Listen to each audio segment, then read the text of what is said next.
Pateicoties Ventspils domes atbalstam un Olimpiskajam centram Ventspils, norisinājās konkurss Latvijas profesionālā mācību iestāžu audzēkņiem ar nosaukumu Viesnīcu pakalpojumu. Konkursā piedalījās 10 labākie Latvijas audzēkņi. Atšķirībā no agrāk aizvadītiem konkursiem šoreiz viss norisinājās reālā vidē, viesnīcā, kur bija jādemonstrē visas savas zināšanas un prasmes. Mēs gatavojamies skolā, mums bija rīkojums, kur bija pateikts jau iepriekš, kādi uzdevumi varētu būt, kas būs un kas ir jāgatavo. Viesu apkalpošana, saimnieciskais dienas, kaut kas vēl? Istabas servis. Konkursa mērķis ne tikai noskaidrot labākos no labākajiem, bet arī dot iespēju demonstrēt savu meistarību dažādās kategorijās, kā arī iepazīstināt audzēkņus ar jaunākajām tehnoloģijām un nākotnes darba devējiem.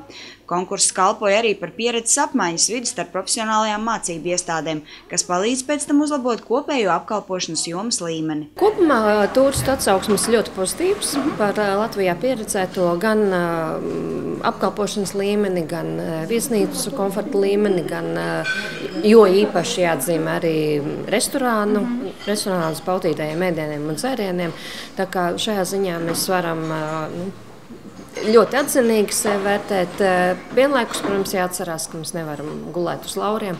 Un mainoties kolektīvam ir jāatjauno, atkal ir jāapmāca darbinieki pastāvīgi. Tas tāds nepārtraukts process,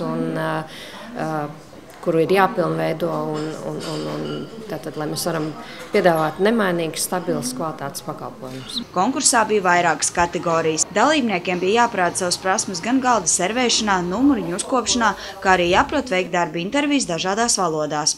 Uzdevumu izpildu vērtēja žūrija. Katram uzdevumam ir savi kritēriji, katram kritērijam ir noteikts punktu skaits, un, protams, tad kopsavilkums parādīs, kurš tad ir labākais. Neskatoties uz to, ka uztraukums dažreiz ņēma virsroku, konkursa dalībnieki turējās godam, pat brīžos, kad uzdevums bija jāpilda ne savā dzimtajā valodā.